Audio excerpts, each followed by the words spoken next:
Hello, everyone.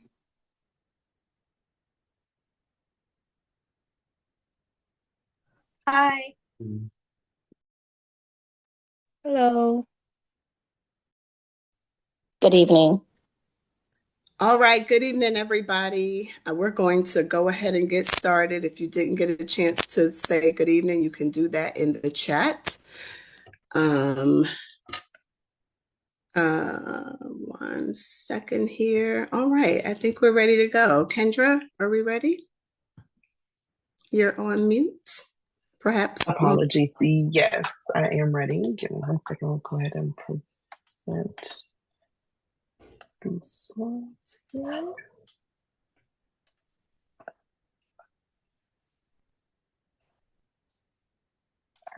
Share the screen.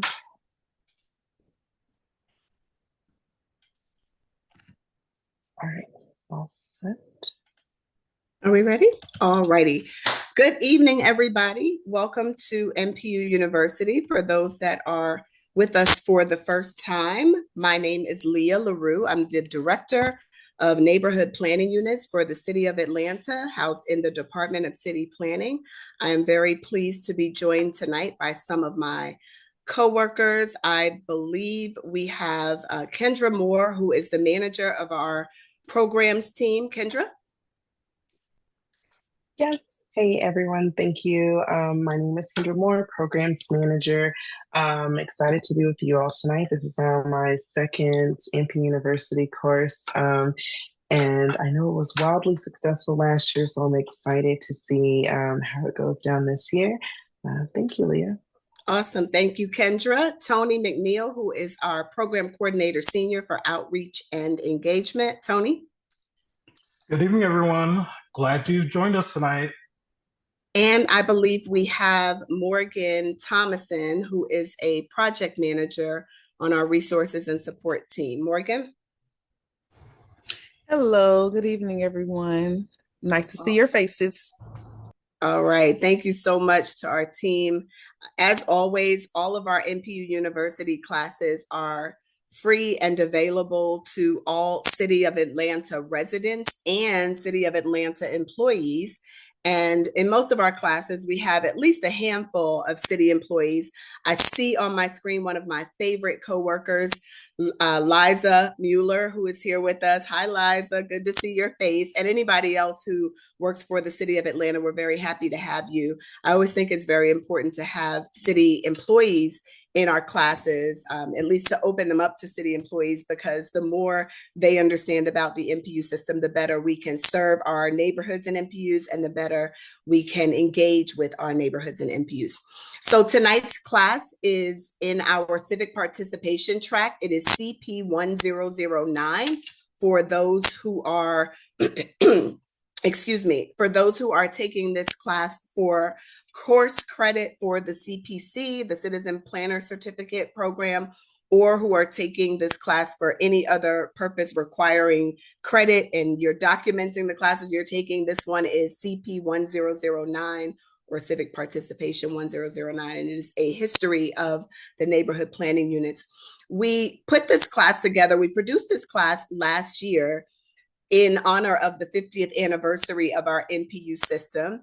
And the class performed so well last year. We got great feedback from not only from our instructor, but also from the participants of the class. And we figured we had to do it again for those that missed it last year, or for those who took it last year and wanted to take it again, such as myself. I learned so much from that class. I always learn so much from this instructor. So it really is exciting to be able to produce the class. So, all right, we'll quickly get into some ground rules, some classroom rules, and then I'll go ahead and introduce your instructor, and we'll move on. So please do keep your microphones muted at all times. This, of course, helps us cut back on background noise and feedback, etc. So please do keep that muted.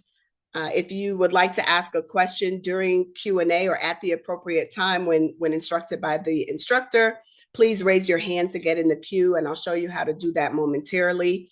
Please make sure your camera is on if you are taking this class for credit. Again, whether it's for the CPC or for some other reason, you only get credit for the class if your camera is turned on. So please make sure your camera is turned on if you are taking this class for credit. And last but not least, all questions must be relevant to course content. For those that are not aware, this rule is especially important because we want to make sure that questions and discussion are beneficial to all of our students. And we don't want people kind of focused on those one-off questions that kind of, you're the only person in the world that has this problem. And then we end up spending a lot of time solving a problem that doesn't help everyone else.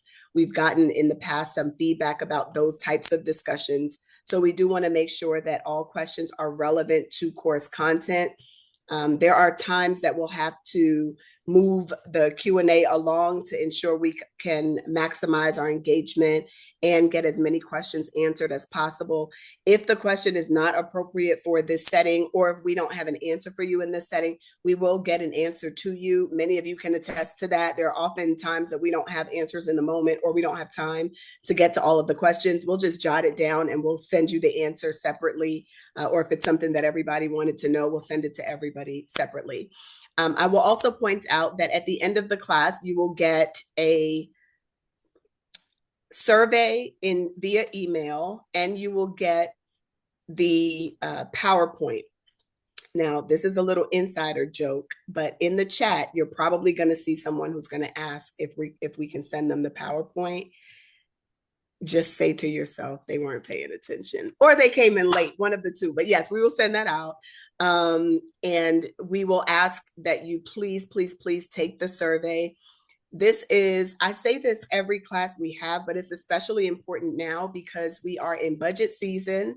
And like everyone else at City Hall, we have to demonstrate that we are utilizing taxpayer dollars well.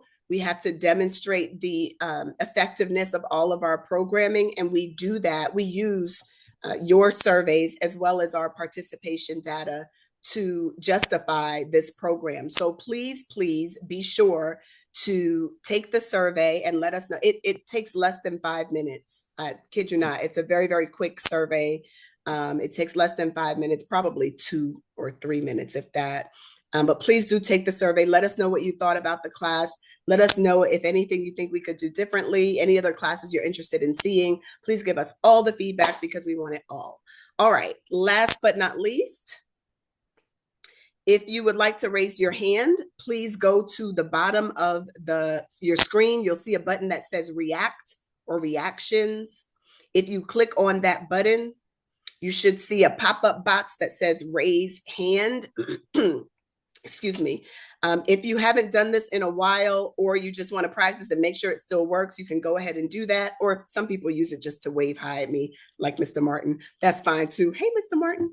But you can go ahead and click on React and then click Raise Hand. And that is how you raise your hand. And that is it. No, this is not so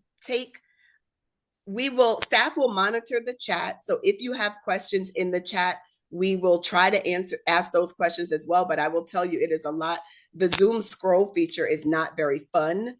So it's challenging if there's too much conversation or too many questions, it's very hard to scroll up and get to it. So I strongly recommend that if you have a question, you raise your hand to get into the queue. All right, y'all, without further ado, I am so excited to introduce to you my friend, my fellow advocate for all things neighborhood empowerment, for all things public participation, the one that pushes the things that I can't push, and makes noise and gives voice to the things I can't make noise and give voice to, and certainly the most knowledgeable NPU nerd I have ever encountered in my entire life.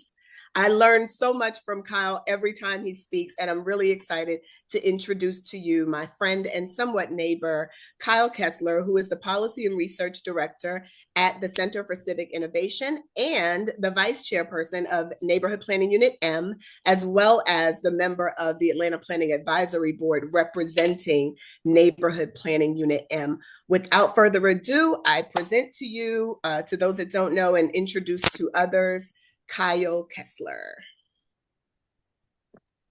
Thank you, Leah. And if you relinquish the screen, I'll start sharing.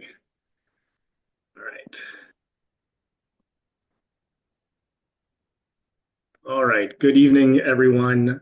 As Leah mentioned, my name is Kyle Kessler. I have been involved with my NPU-M here in downtown since about 2009, but was involved in my neighborhood association, the Downtown Neighborhood Association, even before that. And as Leah mentioned, I'm currently the Policy and Research Director at Center for Civic Innovation. And a little bit of foreshadowing, we'll get into the role of the Center for Civic Innovation, or CCI for short, and the NPU system as we get later into the presentation. My contact information is here. I believe these slides will be shared with people after the meeting, if I heard correctly during the intro. So you don't have to copy it down, but you'll be sure to get that later on. So what I wanted to make sure that folks come away from this conversation, this presentation with, is an understanding of the history of the NPUs. Obviously, the course is titled, the background on sort of how they came about, the people and the various processes that led to bringing them to life, not just a piece of legislation, but actually making them happen, some changes that have happened over the course of this past 50 years, and then the role that the NPU system plays today and how it's evolved to get to where it is today. So, short story, we could end this whole presentation in about 30 seconds if we just said Maynard Jackson is responsible for the creation of the NPUs, but there's a lot more to the story than just that. If for no other reason than the first legislation related to the neighborhood planning units was actually vetoed by Maynard Jackson. So a little bit of complication to the history of the fact that he alone was the author or sort of creator of the NPU system. So we will get to how that happened here in just a second. But to step back a little bit, before NPUs existed, Atlanta has existed for quite some time. And obviously, folks have lived in Atlanta, folks have been neighbors. But what did the sort of landscape of neighborhoods look like in the city of Atlanta prior to 1974? So before we had the formal process of neighborhood planning units, there were a variety of different folks that were pulled together by the city in committees and in neighborhood groups to consult on various topics of the day. There were also a variety of neighborhoods. They were already sort of self-organizing, wanting to make sure that they were taking care of issues in their neighborhood, whether that was related to traffic or public safety, building code enforcement, parks and recreation, beautification. All those things are things neighborhoods have been working on for quite some time. But there are some very specific groups that are precursors to the neighborhood organizations we know today, as well as the NPU system overall. One of those is the Council for Neighborhood Organization, which was birthed out of the Urban League, and they were concerned about community improvement and social welfare. So not so much about the land use planning that we are focused on today with NPUs, but general sort of community improvement. There was also some organizations like the Morningside Lennox Park Association that still exists today. They were created back in the 1960s to oppose some of the interstate highway construction that was proposed through the city, as well as the Citywide League of Neighborhoods, which we'll talk about a particular member of that organization here in just a minute.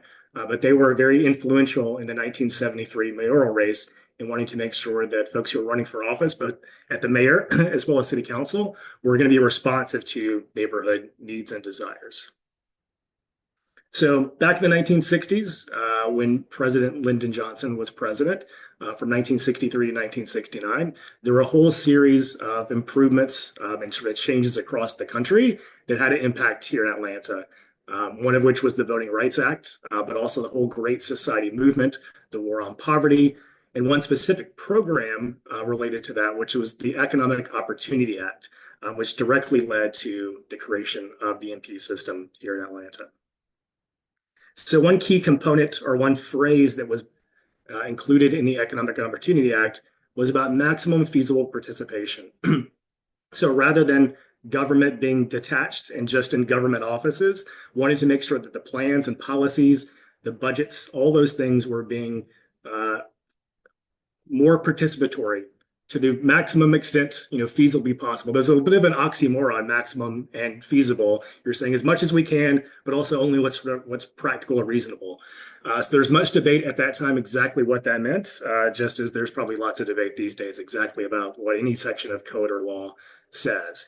But how that played out in Atlanta is we had a local instance of an organization, Economic Opportunity Atlanta, that was established in 1965. And they had a series of different things that they were working on related to job training, adult education, loans for small businesses, trying to attack the roots of unemployment and poverty in Atlanta. There were similar programs set up in cities across the country, but here in Atlanta, there was a tiered system of participation in that. So in 1965, started setting up these community advisory groups, and also a series of neighborhood centers, so some physical locations where neighbors can be and talk about these issues. And then later in 1965, once again, this sort of tiered structure, there was a neighborhood advisory council, which was more open to a wide variety of folks, then a central citizens advisory council pulling together from the various neighborhoods that were involved, and then a board of directors that reported to the federal government. So here's a photograph from the board of directors. And as stated here, it was trying to cover a wide swath of society. So not just folks of one demographic or one geography or one profession, but trying to bring in a wide variety of folks that were hopefully more representative of these communities as a whole, and wanting to make sure that these meetings were open to the public, once again, trying to maximize the participation across the board. So we've already briefly spoken about Maynard Jackson in his role, but a direct connection to him, someone who was whispering things in his ear, or maybe not so whispering things in his ear, was his wife at the time, Bunny Jackson, who was the first lady of the city of Atlanta.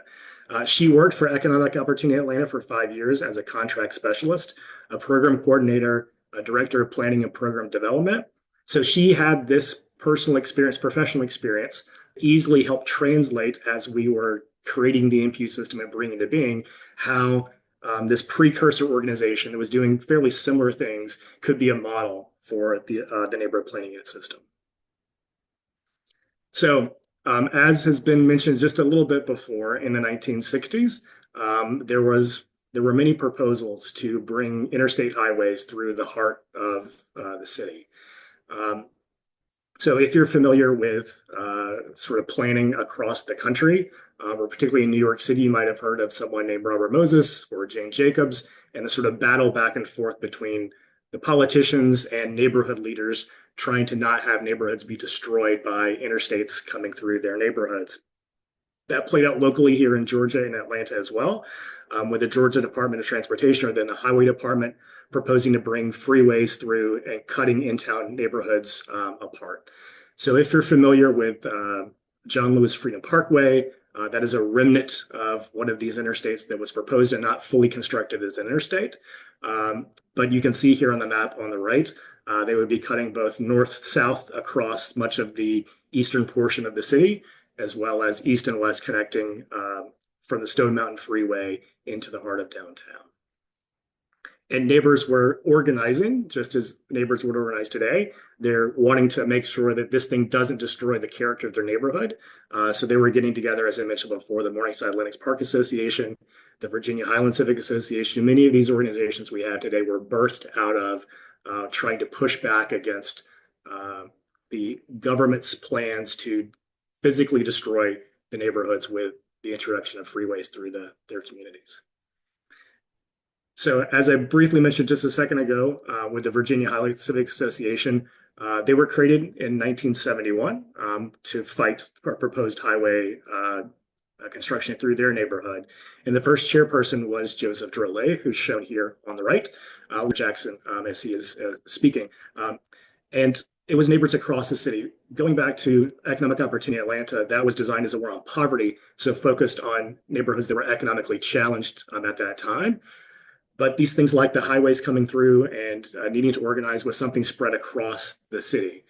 So another thing that Joseph Drolet was doing was organizing communities across the city with that council of neighborhoods, that no matter if you lived north, south, east, or west, that lots of folks had the same concerns.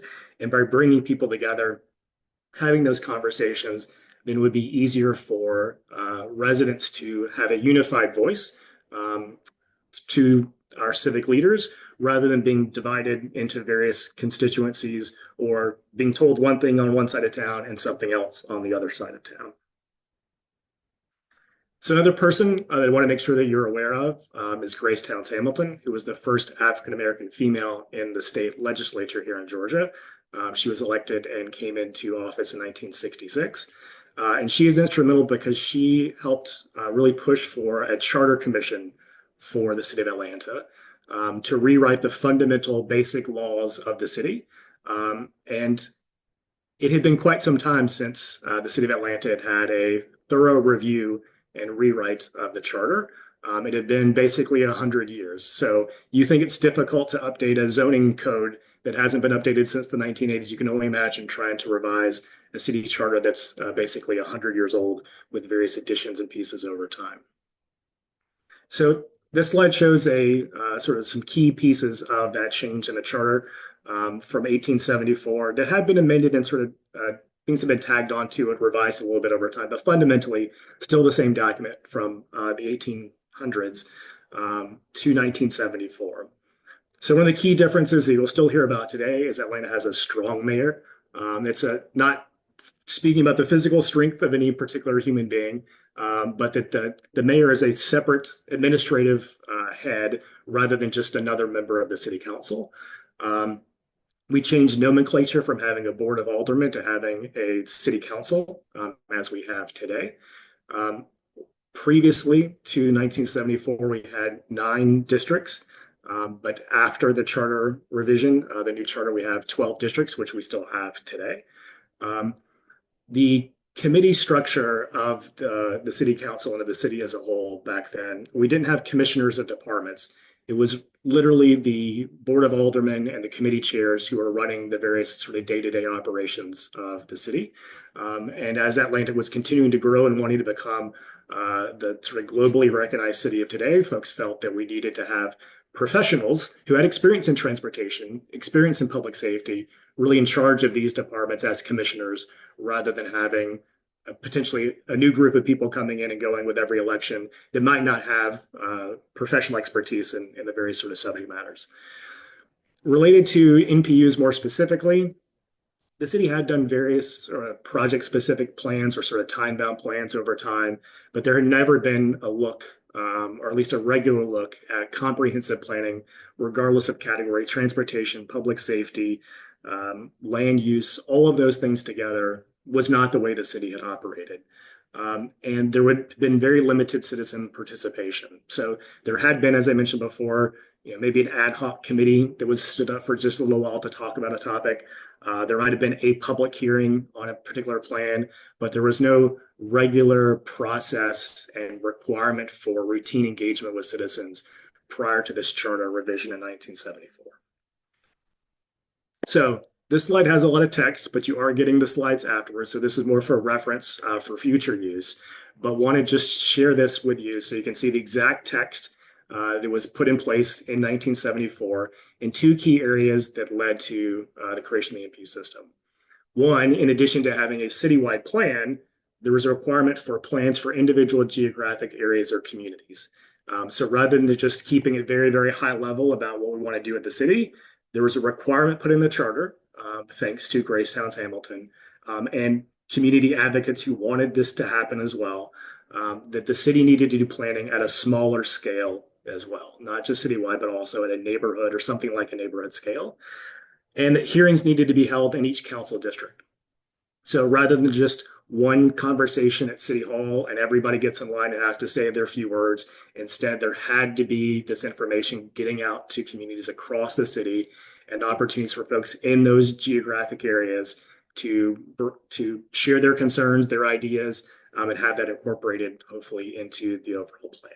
So this is not exactly what we have today, but this is where things got started with a charter revision in 1974.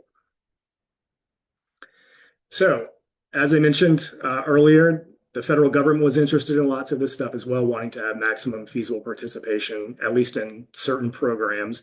But there was a lot of federal money flowing to cities across the country to help them engage in planning activities. And Atlanta was one of the beneficiaries of this federal funding that was coming through.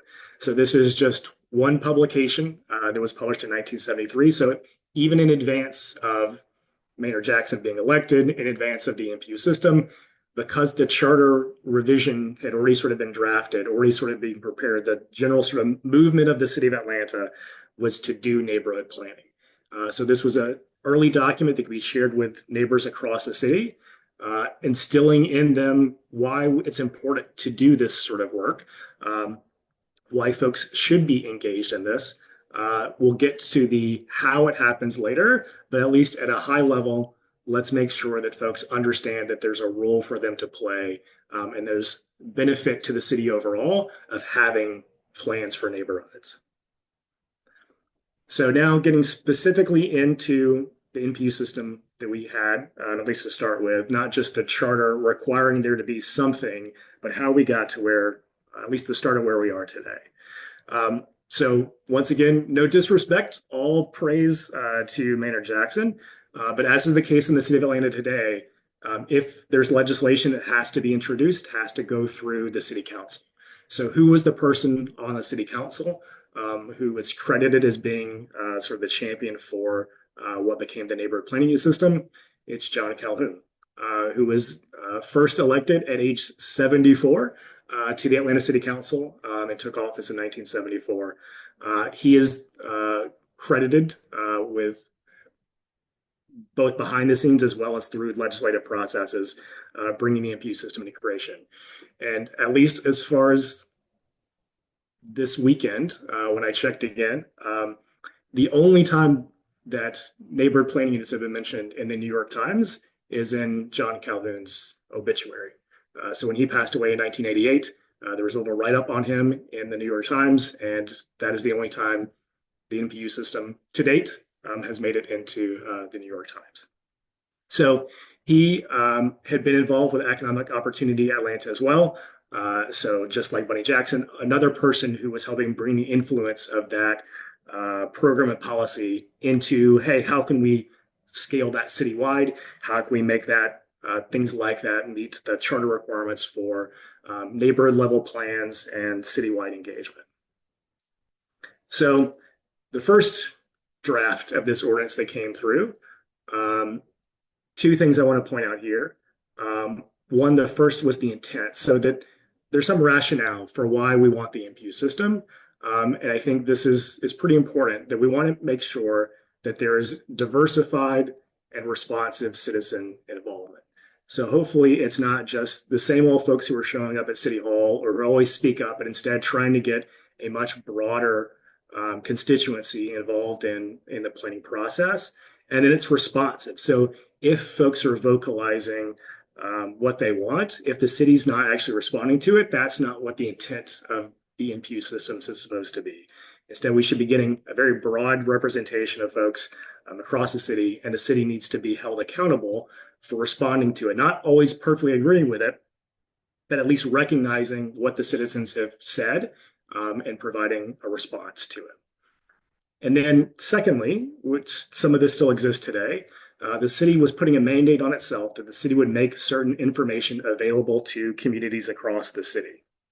So rather than folks showing up at these neighborhood meetings and planning to do planning, all coming in with different facts and different sort of knowledge levels, that much, I think, like NPU University today, the city wanted to put out information. Here's the data we have collected. Here's the survey information we have. And let's have that as the baseline for the start of hopefully a better conversation versus different people with different knowledge, different understandings of the geographies, different understandings of zoning or whatever else, trying to have a meaningful conversation. Instead, let's make sure that the city is providing good information to start with. Then there were Two more things I want to point out in the original ordinance.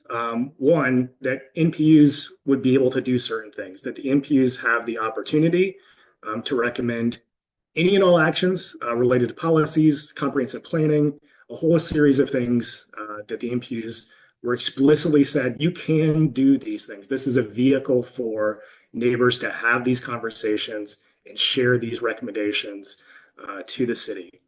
One thing, as Leah alluded to earlier, since we are starting the budget process for fiscal year 2026 in the city of Atlanta, that even back to the earliest days, and still in the code today, if you want to go look for it, there is, it's stated that NPUs can and hopefully should be involved in the budget process. All this planning doesn't make a whole lot of sense unless there's some dollars to go along with it. You're not going to be able to realize these plans unless someone has done some math to figure out how much is that going to cost. Sometimes things don't pencil out. They're not going to make a lot of sense, but at least getting that information so we can be thinking about what's possible given time constraints and financial constraints and what opportunities exist because money might be available to implement these plans as well. And then lastly, there's been a requirement since the beginning that the neighborhood planning committee, which I'll speak about in just a second, is to be accountable to the residents that of the area they represent. So the folks that are elected are chosen to lead the neighborhood planning units across the city. There's some level of accountability internally. It's not just go report to the mayor, to the council, to the NPU team, but instead there should be some sort of check at the NPU level that the folks that are there are trying to be representative of that whole geography, not just a subset of neighbors that is more vocal, whatever else. So in this text, it says neighborhood planning committee. Once upon a time in the very beginning, there was the neighborhood planning committee, which was the group of people that were chosen, elected, voted on in whatever way to be the voice of the NPU, the geography that they represented. So there was an NPU, which was just the geography, the thing on the map, and there was the neighborhood planning committee, the NPC, which were the group of people. Now, over time, neighborhood planning committee language has sort of gone away. It's still buried in the code in some instances. You might find it every now and again. But once upon a time, those were two different things, geography and a group of people. Today, the legislation says an NPU is both that geography as well as the group of people that are meeting together regularly and putting forth recommendations to the city. So here is that first piece of legislation. It's on file at the Atlanta History Center if anyone wants to go check it out. But as you can see here, it was vetoed by Maynard Jackson. So why would he bother vetoing this thing that he was presumably in support of? Well, there were some technical sort of challenges with the first draft of the legislation as it had been adopted by the council. One, there were some contradictory provisions on how the boundaries of these neighborhood planning units would be decided. Would the council vote on the specific sort of map, or the council vote on the criteria by which the map would be determined? There was still not clarity on whether or not NPUs should be big, should they be small, does it sort of matter what they are? But the city was already starting to realize to do neighborhood planning that you needed to find some middle ground, that trying to have the city directly engaged with any neighborhood, individual neighborhood across the city would be very challenging logistically and probably financially as well. That there's too many neighborhoods across the city for the city to have a lot of engagement there. So can we find some middle ground, a collection of neighborhoods versus individual neighborhoods? There was a conflict over who would preside at the meetings. Would it be someone, a resident of that geography, or would it be the council member who was in charge? And you can bet that many council members at that time wanted the council member to be in charge of the NPU. It was unclear whether or not these NPUs would persist or whether they would be limited in the duration for just the creation of the community development, the comprehensive development plan. So that was another challenge that existed. And then this thing that we'll talk about a little bit later, the Atlanta Planning Advisory Board, who would get to make the appointments to that body. So these were all things that the mayor spelled out in his letter back to the council as to why he was choosing to veto this first piece of legislation. But the council took the mayor's recommendations to heart, made some changes, and then put forth another ordinance, which was quickly adopted. So to address those concerns that were in the veto legislation, rather than approving the initial sort of map to start with, exactly where the geographies would be, instead there were criteria set up that would be sort of how the planning department would determine where neighborhood planning boundaries would be. And it would allow for changes over time. So as the city grows and evolves, there could be some way to allow those criteria to flex and potentially change some geographies. There was no final decision on how big NPUs should be population-wise or space-wise, but once again, that could fit in the criteria. They removed any reference to council members presiding over neighborhood planning unit meetings. They did clarify that neighborhood planning units would be able to persist from year to year. So rather than having to completely start from scratch every year, instead, they would be allowed to sort of carry over and help implement and see these plans into fruition. And they didn't quite determine exactly what would happen with the Atlanta Planning Advisory Board, but they said, hey, we'll pass another ordinance that will get into the specifics of the membership of that body, but let's go ahead and get this NPU legislation passed. So that's what happened. And as you can see here, on August 13th, 1974, Maynard Jackson signed that into law, which is why we celebrate the 50th anniversary of the NPU system last year. So after the legislative stuff is done, someone has to actually make this thing happen, to get neighborhoods organized, to figure out what the map is going to be, to work through the process. And the person who led that effort is the person shown here, Leon Eplin, who was the city's first commissioner of the Department of Planning and Budget.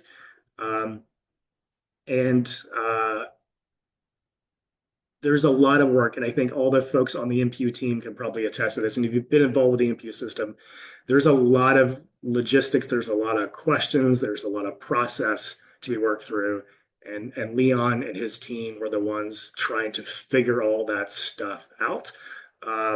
And it took some time. So even though 1974 is when the NPU system was created, it took years to actually get off the ground and running. So we can still celebrate the 50th anniversary in 2025, probably into 2026 as well, because it was a multi-year process to get going. But once again, Leon Eplin, very critical in the process of getting it off the ground. So one thing to understand about when Leon Eplin was the planning commissioner, the planning department itself wasn't the planning department we know and potentially love today. It was a different organization that included budget tied. Once again, planning and budget were seen as being two sides of the same coin potentially, but it was at the highest level of the city government. So it wasn't seen just as another operating department similar to the parks department or the police department, but instead, as shown in this organizational chart from the 1970s, it was right up there with the mayor, that everything the city did should involve a planning process, and we should make sure we have the budget to pay for it. So over time, the department has migrated elsewhere into the organizational chart of the city, and the NPUs have followed along with it. But the vision from the very beginning was that NPUs should be involved in all sorts of processes, all sorts of things related to transportation and parks. And at that point, because it was still in the city government structure, the library system as well. But it wasn't limited to zoning, wasn't limited to land use. It was across the board engagement with neighborhoods. So back to that 1973 document, just talking about the value of neighborhood planning. Once we had a system in place or we're starting to work towards actually making it a reality, there needed to be some instruction manual, how you actually do neighborhood planning. So once again, thanks to some federal dollars, the city had the capacity to put together a real playbook on how to actually get with your neighbors, understand how to do a planning process. There was also staff support. It wasn't just a book and hope, good luck, but there were also lots of folks at the city, many funded by federal dollars, who were able to work with neighborhoods and actually start to do the planning work. So this legislation is sort of coming through. we had a mandate to do comprehensive planning from the charter.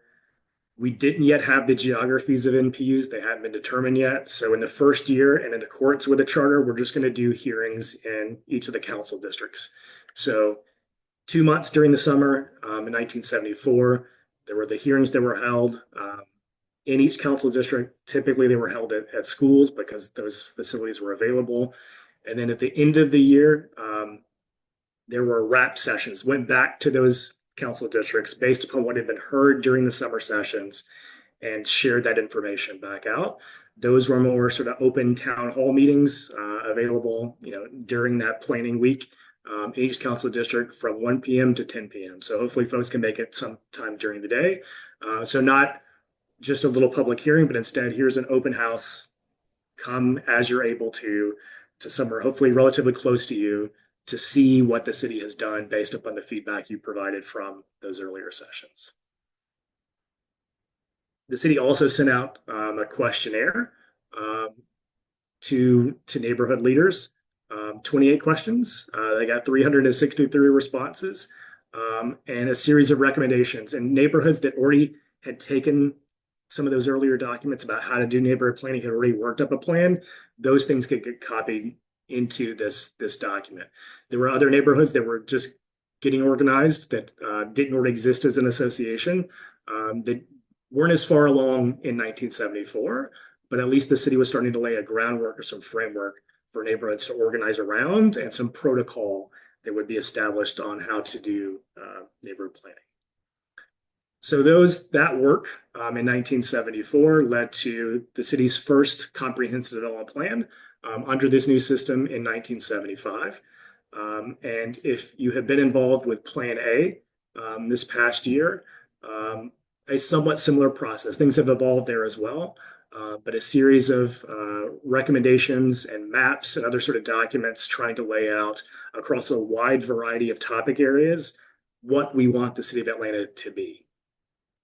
This plan back then was designed to have different horizons of what we're looking into the future for. A short-term horizon as short as 1 year, what we need to get done right now. A vision about 5 years out, and then a vision 15 years or so into the future. So what's the things we need to get working on now? What are the things that really are going to take some time, but let's go ahead and start moving in that direction. All that was done through the process I just described, the questionnaires that went out to folks across the city, and the series of meetings in council districts.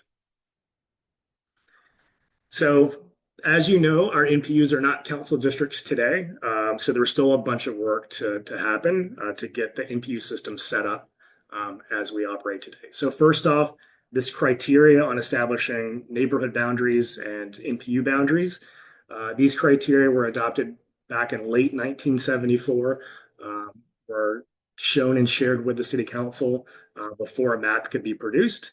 And these criteria, as far as I know, have not been changed since then. There's been no revision to the overall criteria. But the geographies of the NPU, they were trying to be respectful of neighborhood boundaries that existed. So we're a group of neighbors that already said, hey, this is where our neighborhood is. Not trying to split that neighborhood in two, but instead, let's make sure that the NPU boundary is respectful of that boundary. Where there were physical boundaries, whether that's a river, a creek, wanting to make sure that those things were included as a potential boundary. Things like the highway system or the railroads that were coming through. If you've looked at a map of the NPUs today, you will see that the belt line, which used to be a rail corridor, is often a dividing line between various NPUs. They were looking at census tracts as well, because as stated before, one of the obligations of the city was to provide data to NPUs, and a decent, if not good, source of data is from the federal government and the census and the American Community Surveys they do. So the more that NPU boundaries could be respectful of census tract boundaries, then there could be clearer data provided to those NPUs versus if the geographies were more misaligned with each other. There was also interest in making sure that the folks in that NPU had some interest in being with each other and not already sort of fighting or at odds with each other, but making sure there was at least some similarity of population, whether that was based upon race or age or housing type or whatever else. There was some similarity in what their goals and objectives might be. that they maybe had already been working together, the two neighborhoods, like I mentioned before, Morningside and Lenox Park. If those organizations or that entity sort of already combining two neighborhoods, let's make sure that they can stay together as well. Still didn't land on a definitive population size. There were some sort of upper and lower bounds that they were interested in, but nothing hard and fast rule related to the population of any NPU. But there was, and still remains today, presumably, some desire that they need to be big enough that you can do comprehensive planning. That if an NPU was just going to be a subdivision and it didn't have a park or a school or a commercial district, then it's hard to be comprehensive in your thinking. But there was also an interest not to make them so big because we don't want just a citywide plan. We want these things to be speaking more to a local geography, that we have the opportunity to get more detailed in the planning. So trying to find, once again, a middle ground between not too big, not too small, a little Goldilocks, sort of, just the right size for the NPUs. So because this had not happened before, and there was a criteria that we need to be respectful of neighborhood boundaries, first course of action was, well, where are the neighborhoods? So as shown on the map on the left, there had been that sort of map produced, which just sort of put a name in the middle of geography that said, here's where the loosely defined neighborhood might be. But if you need to draw a hardline map and make sure that every square inch of the city is in an NPU, then there needed to be more work done. So the map on the right, a group of Georgia State students worked with folks from the planning department and did a whole series of things, going door to door, surveys, sort of conversing with neighborhoods, figuring out, what do you call this place you live in? It seems a little crazy to do now, but you can imagine if there wasn't a map, if the city wasn't sort of sending this information out, then folks had quite a bit of self-determination in figuring out, well, this is what I call this area, and this is what my neighbors call it. And we have an organization, we're already meeting, and we're talking about issues in this geography. So the map on the right has some loosely defined, sometimes a little bit more specific circles of where, through this research project, folks were starting to self-identify as a neighborhood. Some of them, as mentioned before, were already formal associations that might have specific geographies in their bylaws. Others were collections of folks that weren't quite as organized, at least not yet. But the city wanted to be respectful of that and try to make sure that research was being done before just starting to draw really hard lines on any map. So after that work was done, the planning department starts to figure out, based upon those criteria, based upon those interviews and conversations with residents across the city, here's a draft of a map. So this first map that's shown here from 1974, late 1974, which was then introduced to council, started with 22 NPUs. So not what we have today, but at least as a first pass, something approximate to the NPU system that, or the NPU map that we ended up with. So through communications with council, through council members speaking to constituents, trying to refine this process, by the time the legislation was actually adopted in 1974, we had 24 NPUs, which is not exactly what we have today, but very, very close to it. But even early on, there were some people, once the map was adopted, like, hey, wait a minute, like that doesn't really represent the sort of commonality of interest. It's not really the geography that we had in mind. So very quickly, the next month, there was already one revision to the NPU map, which was moving Midtown from NPU F to NPU E. Then years later, in 1978, when a particular development was coming through and conversations needed to happen with the neighbors, someone realized that there had been two different maps that had been shown across City Hall and to neighbors. And to reconcile that issue, there was an amendment to officially move the Ridgewood Heights neighborhood from NPU A to NPU C. Since then, with the exception of new land being annexed into the city of Atlanta, whether that's in Southwest Atlanta towards NPUQ or the Emory annexation, those sorts of things have been added into the NPU system. But otherwise, the map pretty much been the same since 1978. So as I mentioned with Leon Epplin before, there was a lot of work that had to be done to come up with a process. So how do we actually actualize this planning process, meet our obligations to the charter, do right by citizens? So they laid out this process that's shown here that will be in the presentation that you'll have available later. But the city would once again provide NPUs with a lot of information, lots of data, much of it in maps, and there's a requirement from the very beginning that when that data is being shared with residents, that if it can be shared graphically, if we can make it easier to understand in the form of a chart or a map, the city should provide it in that form and not just expect you to look at a whole bunch of numbers and reports. The city also shared sample bylaws with NPUs. Like, here's something you can look at so you're not having to start from scratch. You don't have to adopt them, but at least take these into consideration as to how you might organize yourselves to engage with the city as an NPU. The team within the Department of Budget and Planning at that point, there were 4 different teams, each of which had 6 NPUs that they worked with, a variety of planners on different topics. So they weren't all transportation planners, they weren't all land use planners, they weren't all senior employees or junior employees, but try to get a mixture of folks who would engage with NPUs. And then you can see on this as well, like, here's the timeline throughout the course of the year as to what things would be worked on as we move towards working through the comprehensive development plan, all the various aspects that need to be discussed. And then as shown on the right, this was a cyclical process. Every year this had to repeat because every year we needed to revise the comprehensive development plan. So earlier document 1975, that was done with council districts.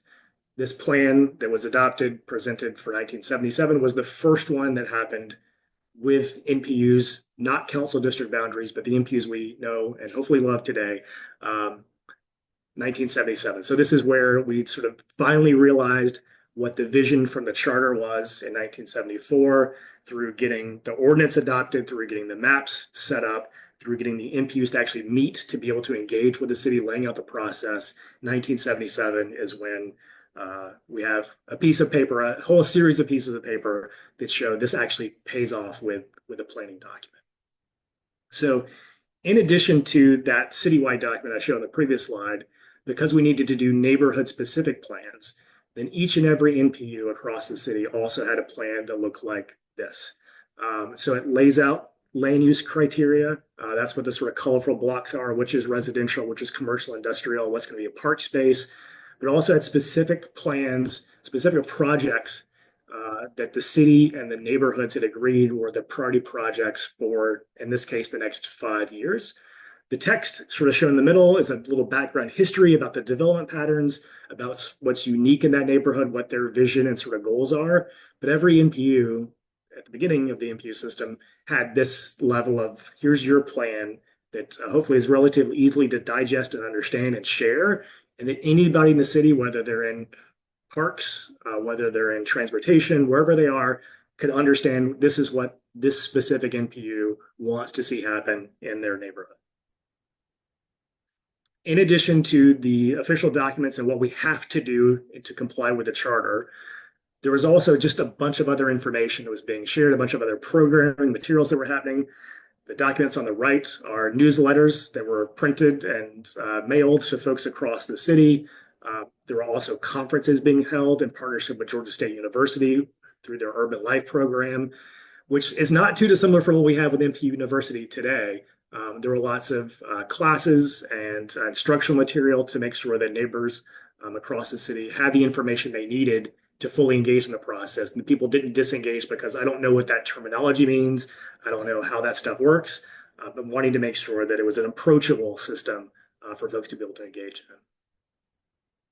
So all that's to say, here's how things initially got started and got us through that first comprehensive development plan in 1977.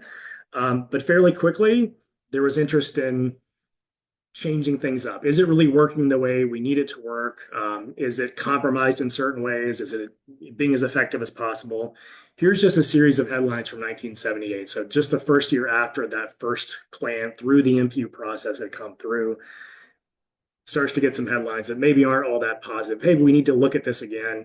There's some criticism that, hey, the city's not listening to us. There's NPUs are falling short of what they need to do, that sort of stuff. So the city's response to that was to start to evaluate the NPU system. So the city council created a subcommittee that was charged with evaluating the NPU system.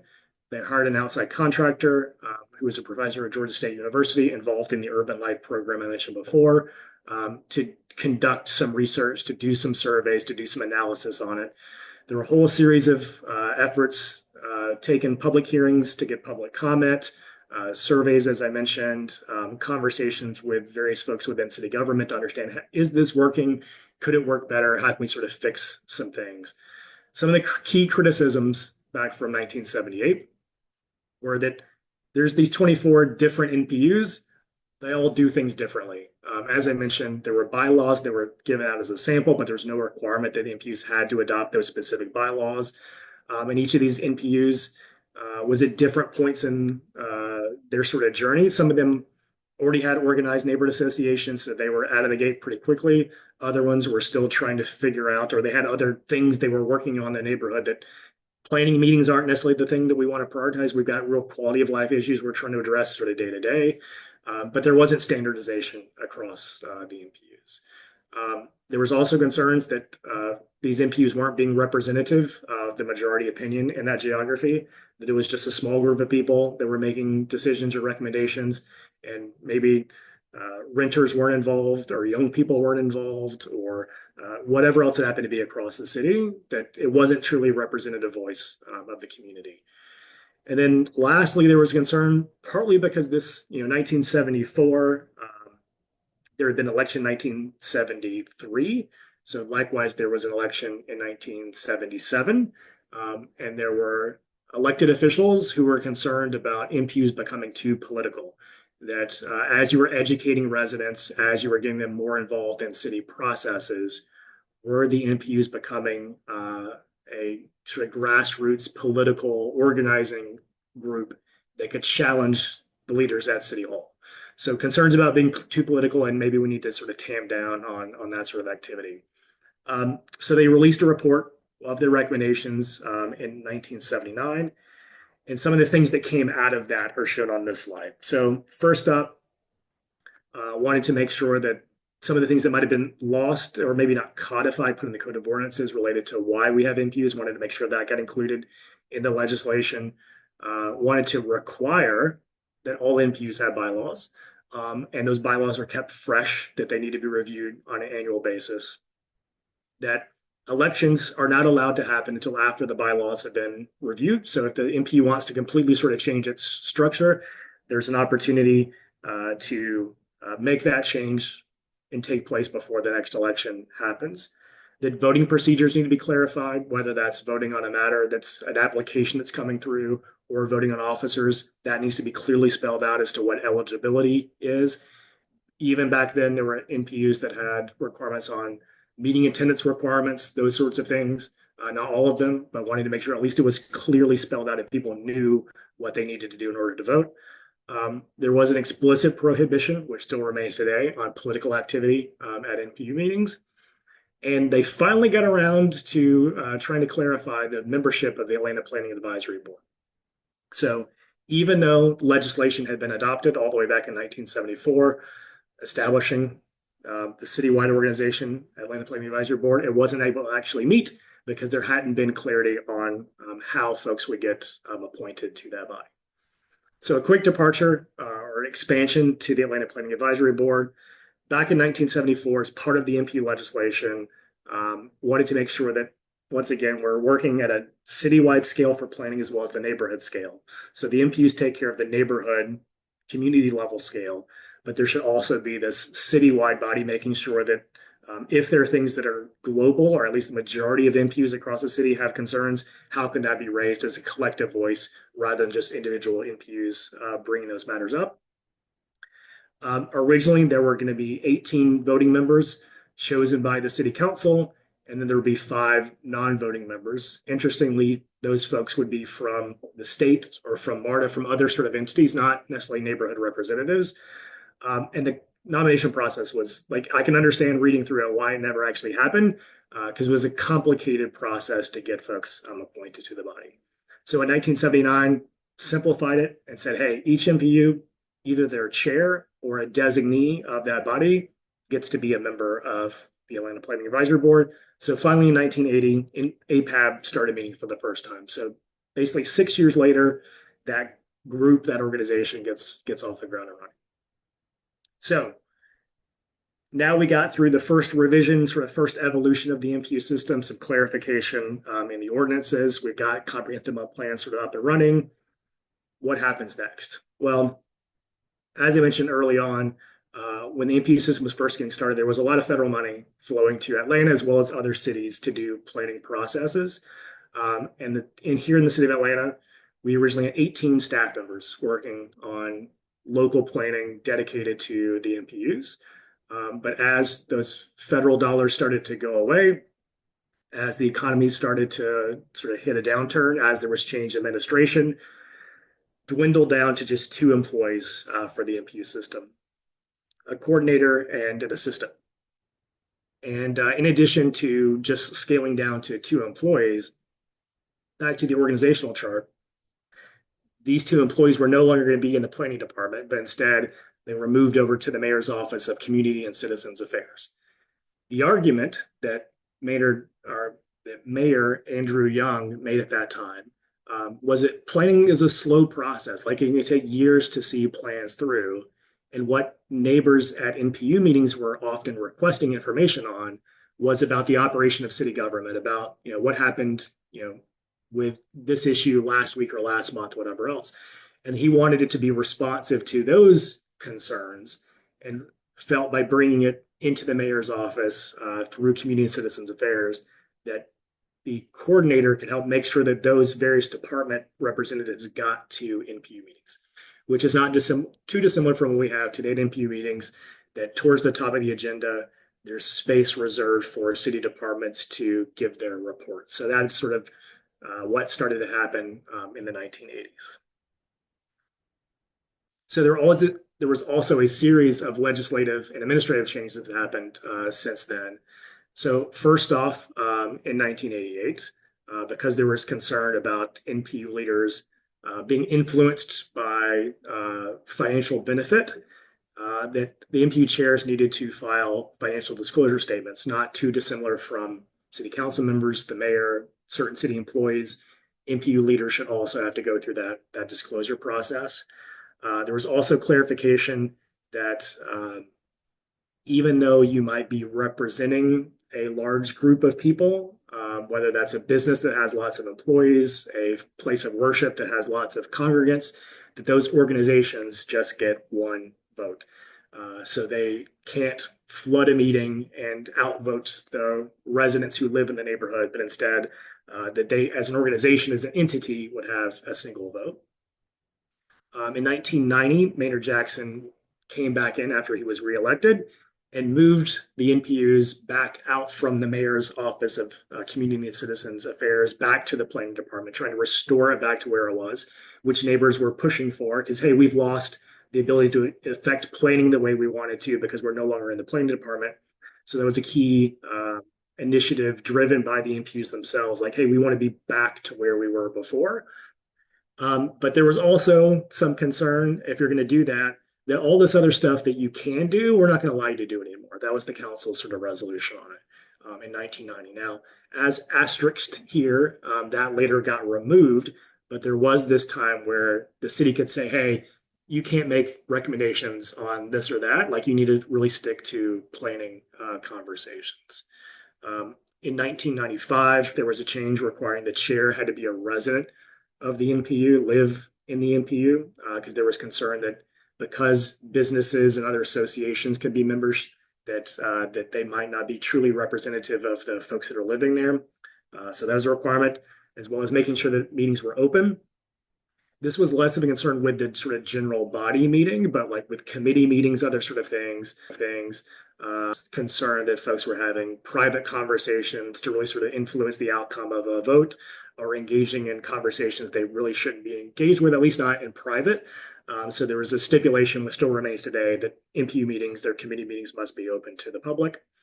In 1999, there was a change to make sure that bylaws votes are open to everyone. Still exists today. So regardless of whether or not you've met any attendance requirements for other sort of voting matters or anything else, everybody gets to vote on the bylaws. And then a change if you've been to NPU meetings.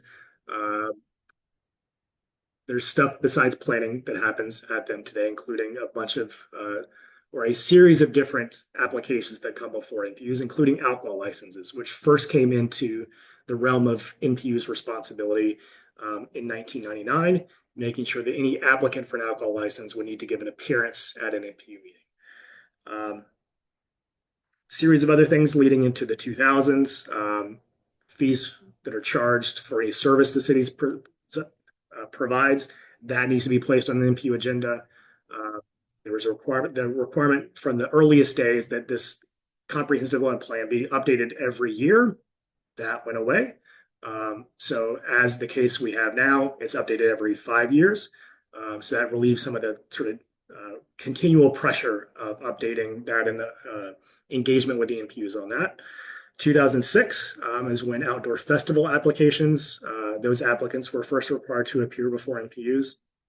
2008 is when, based upon annexation of land in southwest quadrant of the city now, but was then unincorporated Fulton County, got brought in and a new NPU got created. So we moved from 24 NPUs to 25 NPUs around 2008.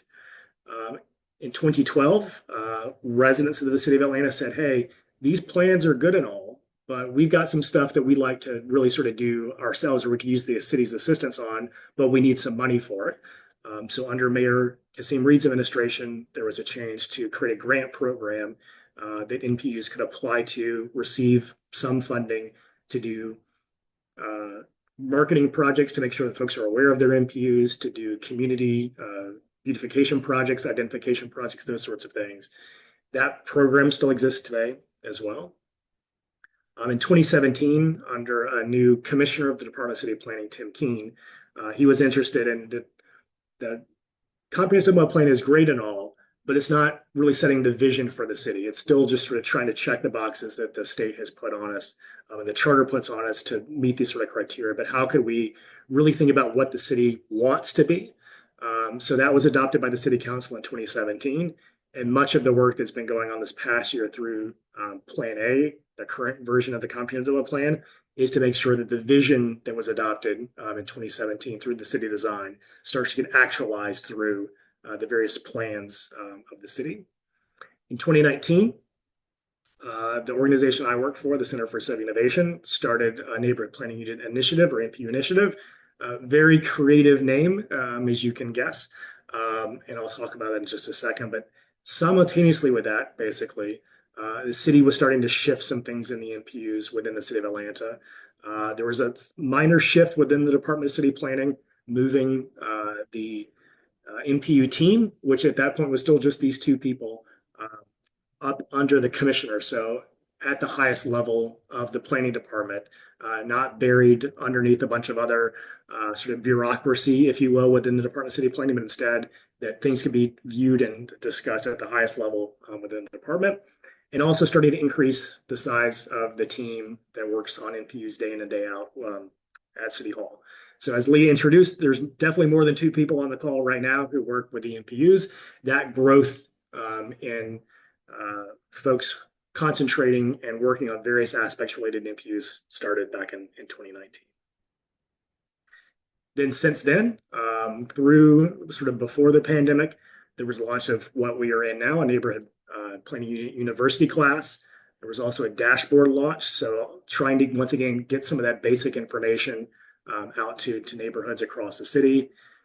Then the pandemic hit, which led to quite a few changes in the system, not necessarily planned long-term, but things like Zoom calls have become sort of the default for NPU meetings these days because of the pandemic. But during the pandemic as well, because of the organizational structure of NPUs, many groups across the city use that structure to do wellness checks on their neighbors or set up remote learning opportunities for students that didn't have access. So a very interesting sort of time period where the NPUs were not always focused on here's what the city puts on our agenda and trying to sort of meet those criteria, but instead, how can NPUs be resourceful and a means of communication and connection, social connection during a global crisis? In 2022, based upon some legislation adopted by the City Council. There was a charge to come up with best practices for NPUs. So the NPU team worked with the Atlanta Planning Advisory Board, worked with NPUs to share knowledge back and forth amongst NPUs and put forth this is a potentially better way to do things, or at least here's an example of how other NPUs have tried to address that challenge, so that we don't get ourselves in trouble, and we can be as resourceful, as effective, and helpful as possible.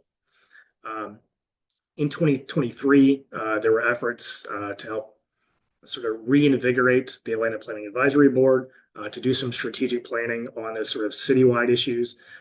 That work still carries on to this day. And as mentioned before, last year was the 50th anniversary of the NPU system, but as has been stated through this presentation, it was a multi-year sort of launch. So the legislation's 50 years old, but it was only in 1975 and onward that the maps were created, that the various NPUs started to meet, find a meeting time, find a meeting location.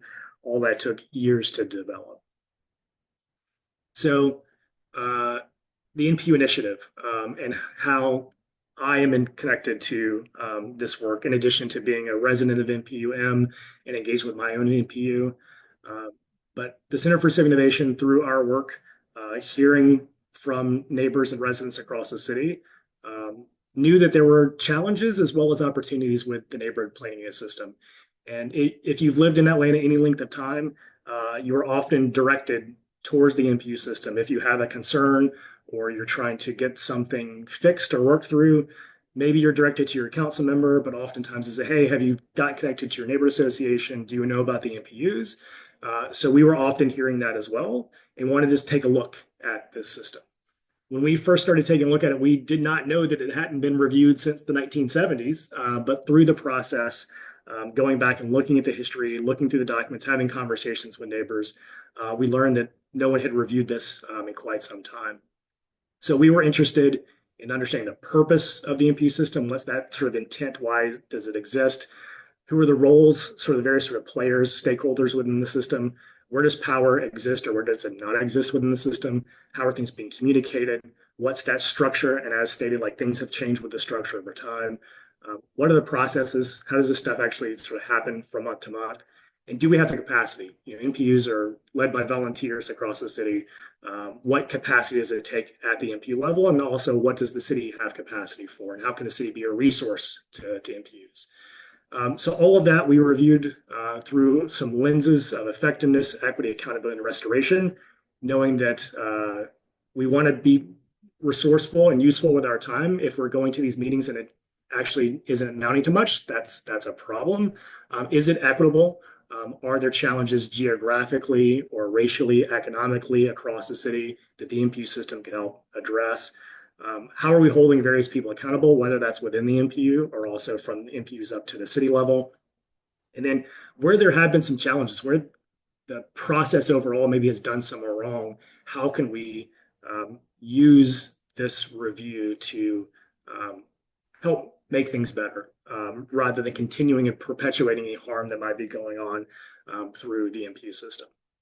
So through all of that work, we came up with, in consultation with many of the people on this call, through conversations across the city, attending various NPU meetings or attending all NPU meetings for a period of time, in person and then virtually, convening stakeholders, including on that last slide, if you noticed, Bunny Jackson Ransom, Joseph Drolet, Leon Eplin were all involved in the conversations and bringing their historical knowledge to bear on the initiative.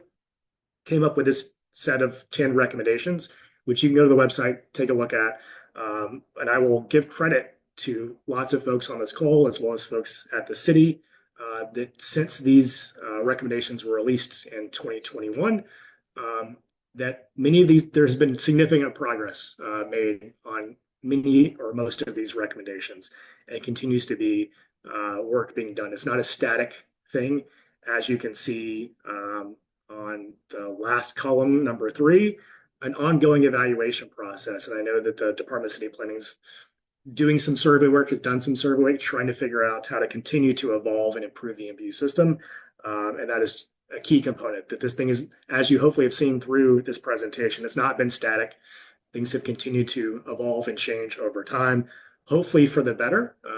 We can debate whether or not it's always been the case, but wanting to at least evaluate, take a look and see if we can make this thing a better system for all of us, and hopefully a better neighborhood that we live in and a better city overall. So where are we today? As I mentioned through this process, we have just celebrated the 50th anniversary. Maybe we're setting ourselves up for the next 50 years. We have 25 NPUs across the city, so we've grown from 24 to 25.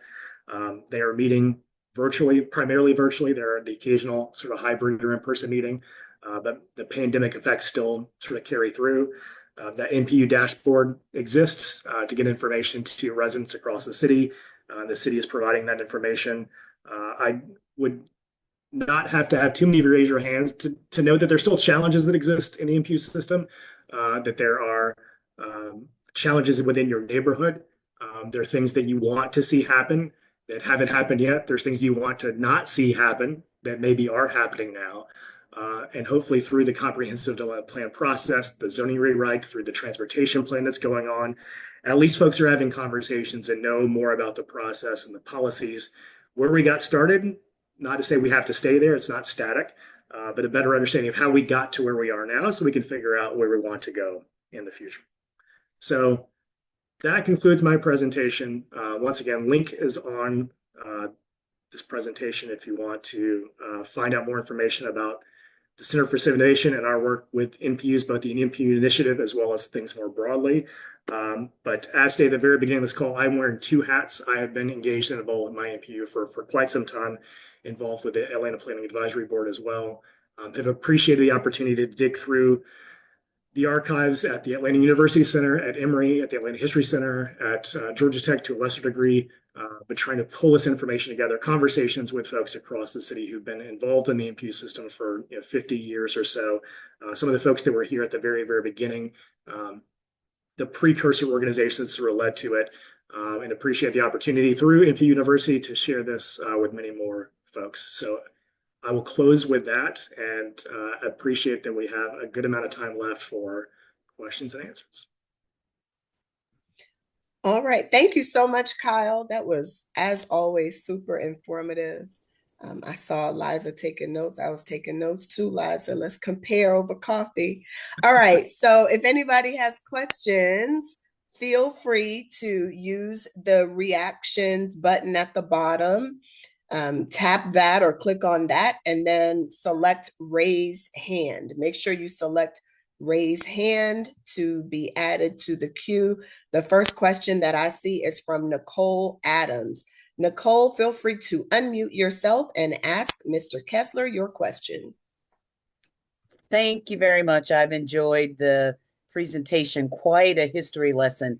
My first question, well, my only question is, out of the comprehensive development plan, are there any changes that we need to be aware of that will affect the NPU operations and any of its bylaws? Bylaws specifically, no, I do not think so at all. There is a section of the comprehensive development plan that speaks to NPUs. I will admit I have not read up on the latest version of that, but much of it is laid out, once again, just sort of supporting and reinstilling that it's an important process within the city, and that it also needs to be, sort of refreshed and needs to be having more folks engaged in it. I will take a look through and see if there's anything that raises a red flag for me, but I think there's nothing that I've read so far. Another key component in there right now, if you've been engaged with your NPUs, for decades now, the city has included NPU policies as a component. So if you're interested in getting specific things from your neighborhood in there as a priority, that's still an opportunity. And I know the city has been engaging with NPUs and letting them know about that process and not trying to bring it up last minute, that folks can engage in that process. So I don't know of anything of any sort of particular concern, but I think as has sort of been presented through this presentation, NPUs can advise on all sorts of things, including the budget and some other stuff that NPUs aren't have sort of fallen out of the habit of doing, or no one's provided explicit invitation to engage in. So I would encourage you to maybe see what's not in there, or what you'd like to be able to engage on that maybe the city's not always laying it out on a silver platter, but like, hey, why aren't we able to engage more in whatever topic that interests you and hopefully your neighbors as well, and make sure that the comprehensive one plan speaks to that. Thank you. Thank you. Thank you, Kyle, and thank you, Ms. Adams, for that question. The next question is coming from Ocean Zotique, and please pardon me if I'm not pronouncing that correctly. No, that was perfect, actually. That was great. exactly right. Well, thank you. It's such a pleasure to have the opportunity to learn so much more than I ever even knew about the city of Atlanta, where I was born here. And I'm recently taking over an HOA here on Renaissance Park. And it's interesting because we our properties are bordering the actual city park itself. And so I guess I just wanted to try and clarify, like, I think you mentioned the League of Neighborhoods, which sounds like a pretty epic name. And I guess if like you could explain the history and the architecture a little bit more of HOAs. Obviously, the Condominium Act came around in 1970. Where do HOAs fall into this architecture of city council, NPUs, neighborhood association, and so on? Yeah, so this side of the presentation is coming to you from an HOA. I live in a condo association, so I have some familiarity there. But the neighborhood or civic associations that were involved in the creation of the NPUs and the ones that are recognized today are, and Leah can correct me if I'm wrong, but are exclusively voluntary organizations and nothing where by ownership you're compelled to be part of that association. So that was even true back then, that these were folks who were of their own volition saying, hey, we want to fight a freeway coming through. We want to help improve our park. We want to improve small businesses, folks that were voluntarily choosing to get together to shape their neighborhood and the city. The Citywide League of Neighborhoods it is an epic name. You have to think that they existed before the maps were drawn and sort of had all this stuff laid out. So it was a lot of sort of just basic sort of organizing, like, hey, let's find out, are there folks on the other side of town or across the tracks or nearby that are also concerned about a similar issue? And if maybe not the same issue, at least are concerned that neighborhoods are important. Wanted to organize around that. And as I stated earlier, like wanted to know that because it was an election year, like rather than just relying upon themselves, how can we make sure that folks who are running for office understand neighborhoods? And if there's a common agenda, if there's folks that are claiming to be connected and trying to focus on neighborhood interests, that there's at least dialogue and conversation around it. So much of it was quite political, so not necessarily what is even allowed in an NPU system today, but understanding that power can exist in communities. There is neighborhood empowerment, and by sharing their voice, by getting together, they could help influence the outcome of an election.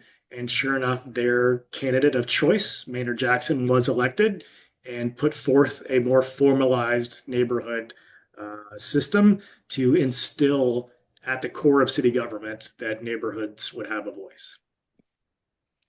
Thank you so much. And thank you for that question, Ocean. That was a great question. All right, next up, we have my friend, Ms. Lee Furlow. Please go ahead with your question. Very good to see you. Great to be seen. That was some great information. So thank you for that. That question, I want to know about apartment complexes. So we know we have the condo associations, and I know that he was just saying something, about the Citywide League of Neighborhoods. But when you have several just regular apartment complexes within your NPU, and not knowing whether or not they are organized per se, how do you tend to hear from them, or what is the recommendation to make certain that they understand that they have a voice in matters, or better yet, do they have a voice? What does that look like when you are not a part of an HOA or another type of neighborhood organization? Yeah. So per regulations back to the very creation of the NPU system, the definition of resident is laid out, and that doesn't say you have to be a homeowner. You don't have to be a property owner. You don't have to be a business owner, but someone who sleeps, in that geography is a resident of the NPU. Now there is a requirement you have to be 18 years or older, but otherwise it's wide open. So throughout the existence of the system, it's never been intentionally designed, and it has been intentionally designed to be inclusive of renters, folks in apartments. But I think there have been challenges over the years with it, that most of those pre-existing neighborhood associations or civic associations that I mentioned were very homeowner based, that they were concerned about interstate coming through and tearing down single family home neighborhoods, that sort of stuff. So I think it continues to be a challenge in the city, getting information out and understanding to what degree folks in multifamily buildings, whether it's apartment condos, whatever else, want to get engaged, as well as whether or not they need to be involved all the way to the NPU, or is it sufficient?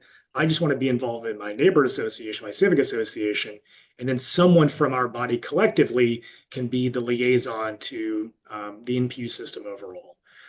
Back when Atlanta Housing had more property under direct ownership, it had its own internal, processes and policies related to how neighbors would be involved in decisions related to that specific development or project.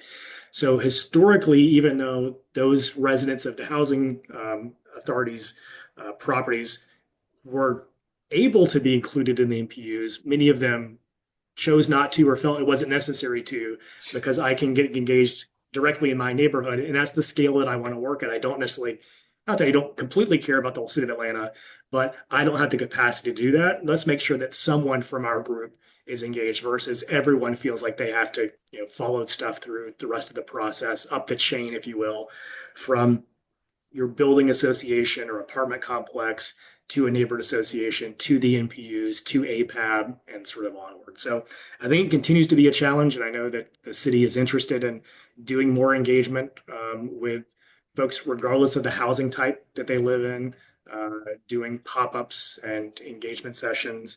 But yeah, right now, over 50% of residents in the city of Atlanta are renters. I don't necessarily know if that's apartment complexes or single family homes that are rented out. Presuming most of that is in multifamily buildings. But if those voices aren't represented, then the NPU system as a whole can't be representative, because we're missing a lot of folks in the conversation. Thank you, Kyle. I was typing in the chat, but since you're done, I'll just say out loud that he's right, we're 100% open to any ideas that anybody has about how we can better engage renters and residents in different housing types. It's been a challenge. It's one of our many challenges for sure. The one thing I'll mention back to CCI's work, when we were looking at Atlanta's NPU system, we also looked at similar systems across the country, because based upon those same sort of federal directives for maximum feasible participation in certain programs, that there are many cities across the country, not most, but many cities across the country that have something similar to our NPU system, or at least started similar, and then they've all grown in sort of different directions since then. And looking at the Twin Cities, Minneapolis and St. Paul, they have realized that this is a challenge for them too, not just with their equivalent of NPUs, but across all of their boards and commissions they have. So they proactively worked together and said, let's do an assessment. Let's sort of see how representative, whether it's based upon race, age, sex, gender, disability, whatever else, a whole series of criteria. And where there's misalignment, where there aren't foreign language speakers involved, what can we do to reach out and engage that population? And the city made dollars available to groups of people, neighborhood associations and such, they came up with a plan and said, we would love to translate our materials into Spanish or whatever the language that they needed to translate into to do more engagement. And then they've since re-upped that, based upon assessments of how effective that first set was. But that is a model that Atlanta or another city could adopt, or I know with community improvement grants, that might be an opportunity for folks to put forth an idea like, hey, we know that there are folks in our neighborhood that we're not engaging. How can we use limited, but some city resources to reach out, to engage, to get them involved in our neighborhoods or the NPU? Right. So that Kyle, that last statement, that's where I need it to be, because we know that all the NPUs have different characteristics. And I know within our NPU, that is one of my concerns, is that we do have a lot of renters within this space, and they're actually long-term renters. So just being able to speak about those different complexes that lie within this NPU and knowing that they are long-term renters. And if I may, as it relates to what the Housing Authority did with their residents or tenants, they had a huge tenants association. So it was very much like your own HOA. And it was actually the tenants that got together and did pretty much what the NPUs are doing. And as your the HOAs do, is that they got together monthly. And I would actually be curious to see what the documentation has on the projects and the tenants association, because they operated the same. And so I would just be curious to see if whether or not they were classified under an NPU, because those were some major tenant association organizations. As a matter of fact, Maynard Jackson actually politicked a whole lot when he first started running. So that would be interesting to see what documentation is included as it relates to the Tenants Association of Atlanta. So thank you so much for that. And the Atlanta Housing Authority has its own archives that I have not been able to get into. For all, they didn't have an archivist to allow folks, and not that they were trying to hide it, but like they were a change in leadership, whatever else. But I think they've got someone now, so would love to be able to sort of dig into some of that and sort of see. But as far as I understand, once again, as you stated, because they were already organized pre-NPUs, because they were doing things, then why go to another meeting that I don't necessarily need to go to if we're sort of taking care of those issues that are addressing us most closely through the Tenants Association? Awesome. Thank you so much for that question and for the answer. All right, next up we have Mr. Sumlin. It's not Mr., it's Chairman Sumlin. Oh, my bad. Chairman Sumlin. Tori. All right, we'll come back to him because his camera was on and he turned it off, so I think he may need a minute. Mr. Erickson. Yes, thank you. And I want to second what everyone said. This has been super informative, and I really appreciate your wealth of knowledge. On that topic and your wealth of knowledge and experiences, I'm wondering if you could maybe, considering your involvement with the NPU, maybe briefly walk us through a little journey of an application that you personally touched or were involved with. How did that go, and how did that play into the strengths of the NPU system as you've described it to us? So I'll give a little backstory as to how I got involved in my NPU in the first place. Because I had been involved in my neighbor association because a literal neighbor down the hall in my building said, hey, you should come to the neighbor association meeting. And then through multiple meetings there, learned that the NPU system existed, at least not like in theory, but like here's how it sort of plays in. And there were things that the neighbor association was reviewing related to various applications that would then need to go through the NPU process. Now in downtown, because of the zoning classification, which is SPI 1, Special Public Interest District 1, there aren't many zoning things related to downtown that go through the NPU process. It's a separate development review committee, which coincidentally I do sit on for downtown, that reviews that stuff. But there was a particular building that if I describe it, I think folks will understand, even if they don't know it by name, the Medical Arts Building, located downtown along the connector, high-rise medical office building from the 1920s that has been abandoned for quite some time, and graffiti, billboards, other sort of stuff that's gone up on it. And myself and some neighbors were concerned about it, wanting code enforcement to react. And hey, code enforcement isn't coming to our downtown neighbor association meeting, but they show up every month at NPU meeting, this would be a great opportunity to engage with folks there and make sure that it's not just a few downtown residents closest to the property, but instead this is a collective thing that we all care about code enforcement. Maybe not that building specifically, but I also have challenges. Let's, collectively have conversations about it. So through that effort, the building is not restored, it's not fixed, but there was legal action taken against what was happening at that time to help secure the building and at least get it stabilized so that there's a future potential for preservation, renovation, whatever else for that. So that is just the first story of sort of how it got connected into NPUs, but there were also early instances of there's a problematic business selling alcohol. Hey, you need to go through the NPU process because there's an opportunity to weigh in on those applications that then go through the license review board and such. So I think my engagement is probably quite similar to lots of other folks. There was probably something that piqued their interest, or they were told like, hey, here's a way to get engaged or to collectivize your voice and get organized. So it's not just one person sending an email or one person reaching out to a council member. But let's see if there's a more global sort of challenge or concern or opportunity for an improvement. I just got notification yesterday. Our NPU meeting was on Monday. Related to the Jackson Street Bridge. So the sort of signature spot where folks take pictures of the downtown skyline. And folks have been taking, at least since the Instagram era came about, folks have been interested in, spotting up there, taking pictures. And it's a challenge that folks are standing in the roadway.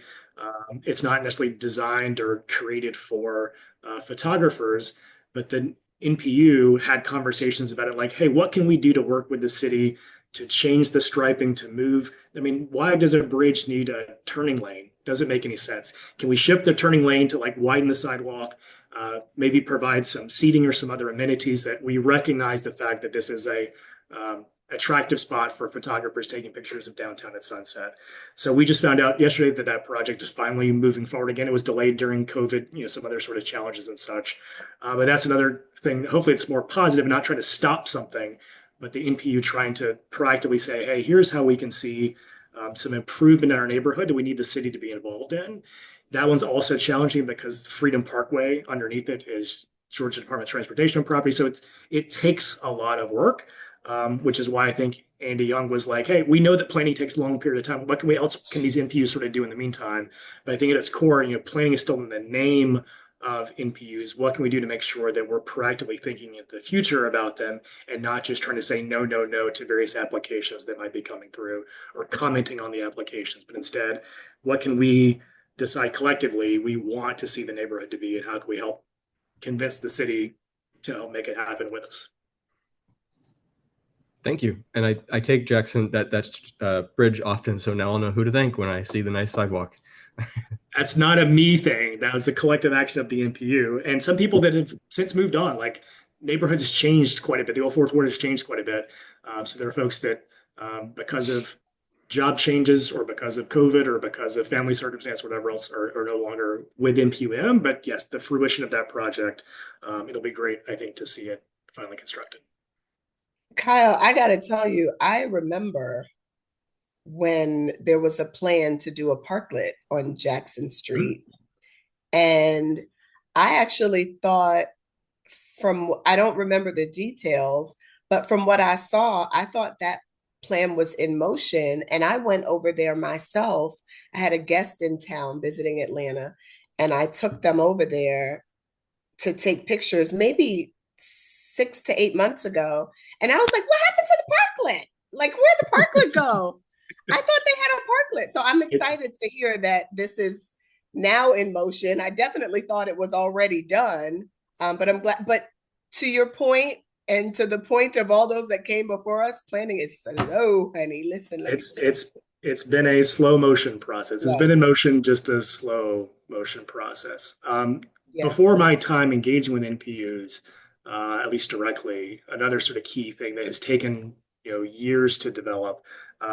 Pot City Market, which used to be at City Hall East, is at where 4 different NPUs meet. So those NPUs got together and said, we want to help they basically called the mayor in. Like, we're not waiting for the city to determine what's going to happen with this property. We want to set the terms of what's going to happen with that building and what future use of it might be. Now, it didn't exactly play out the way they wanted to because the first developer wasn't able to make it happen. And then once again, sort of recession, change in leadership from the Franklin administration to the Reed administration.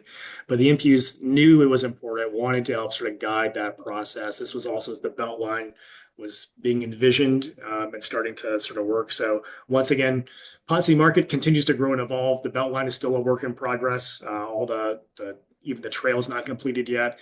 But yeah, it takes a long time for lots of these things. But that's also why you need to have that, decades long horizon. Because if you just start planning for the next day, you're never going to get those long things accomplished. Well, I do not see any other questions. I'll do a quick last call for questions. And as my co-workers on City Council would say, seeing none, we're going to move right along to our closing kind of announcements. But while Kendra pulls up the presentation, I just want to say thank you so much. And listen, let me just tell y'all in advance where to find the applause emoji. It's under reactions or react. And if you enjoyed the class the way you said in the chat, please do clap for our colleague, neighbor, and friend, Kyle Kessler. And I got to tell you, Kyle is so willing to help absolutely anyone with anything neighborhood or NPU related. If you have questions about anything, I'll even say planning related, but I don't want to overextend him. But if you have questions about anything related to your NPU, your work with your NPU, and for whatever reason, you don't want to call me, you don't want to call your friends at City Hall, Kyle will definitely, he's one of a few that will absolutely do everything he can to get good information your way, to answer your questions, and to help in any way he can. Kyle, this course, as for the second time, just incredibly informative for me, very helpful. And I thank you so much for lending your time in service to the community by teaching this class to us all and putting all this material together. I know how much time goes into preparing for a class like this, and you do it so well. Thank you very much, Kyle. Thank you. And thank you, Leah, and everyone assembled. Thank you. And, all right. I will confess, like, if there's a question that you have about your NPU or about NPUs in general or other sort of stuff, I would love to at least get you started in the right direction. Or if I've already got research, would love to be able to pass it along so you don't have to do all the years worth of legwork.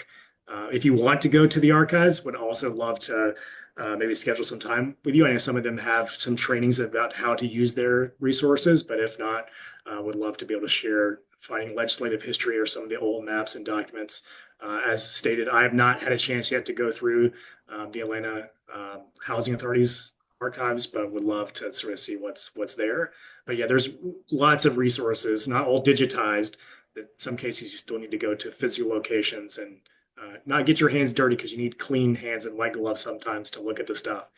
But opportunities to really learn from our ancestors and predecessors in the city and get some inspiration and hopefully some lessons learned so we don't have to reinvent the wheel every time something comes up. Absolutely. Thank you so much. And I can attest, Kyle is just a freaking walking encyclopedia. I know you younger folks don't know what an encyclopedia is, but I'm telling my age. But seriously, he is a wealth of knowledge and just always willing to help. I actually think he loves it. I'm going to start bugging him a little more because I think he loves having a good old research challenge that he can dig through archives and dig through notes and all that stuff. It gets him excited. All right, so we have some courses coming up on Thursday, March 6th. We have Reducing Property Taxes with Homestead Tax Exemptions and Appeals. If you have any questions at all about how to reduce your property taxes, this course is presented in partnership with the Atlanta Legal Aid, I think. Kendra, correct me if I'm wrong. All of a sudden, I feel like That's correct. Okay, good. All of a sudden, it sounded wrong. But yes, Atlanta Legal Aid. Some of our friends over there are the instructors for that course. And every time this class is on the chopping block, I get so much pushback because people really, really are helped by that class and they love it. And we're always getting new course proposals. So we're looking for courses that don't perform as well to kind of move them to the side and make way for new classes. And this is one that they just will not let me nix. So I strongly encourage you, if you are interested in learning how to reduce your property taxes with tax exemptions, homestead tax exemptions and other tax exemptions and appeals, they walk you through that very, very thoroughly and take any question you can imagine asking. They have answers for you. And then on March 13th, the NPU 101 class is everything you need to know about NPUs. Now, that is not the history. You learn the history tonight. But if you want to learn more about how the NPUs function today, how they operate, what the purpose of the NPU is, what kinds of matters they review, how the recommendations are received by the city, and what happens once you have your meeting and then produce your recommendation. That is the class you'll want to register for. Again, that's Thursday, March 13th at 6:00 p.m. And then last but not least, upcoming March 17th, Monday, March 17th, we have our Introduction to Parliamentary Procedures. That class is so important for people who participate in neighborhood association meetings, NPU meetings, and possibly HOA meetings as well, if your HOA uses any sort of rule of order for its meetings. But listen, if you participate in your NPU or your neighborhood association, even if it doesn't sound like interesting subject matter, you need to take that class at least once, because so often the questions that we get in my office related to NPU conflict I'm usually directing people right back to Robert's Rules of Order or to their bylaws. People are not fully realizing their power in their NPUs and their neighborhood associations because they don't understand parliamentary procedure. People will call me and say, I'm so upset. This happened in my meeting and my chair said so-and-so, or my chair did XYZ. And my question is, did you make a motion? And the answer is usually no. But so many, I won't say most, I'll just say so many of the problems and challenges that are faced in NPUs can be addressed by parliamentary procedure. And I'm talking about challenges in meetings, of course, not issues with your trash not being picked up or potholes or anything like that. All right, so to register to get more information about these and any upcoming classes we have, please visit npuatlanta.org. That's npuatlanta.org. Oh, yes, we have our civic responsibility for young leaders. Listen, if there are rising high school juniors and seniors in your area, in your Rolodex, I'm dating myself again, in your Motorola, Nokia, whatever y'all young folks have these days, I'm kidding.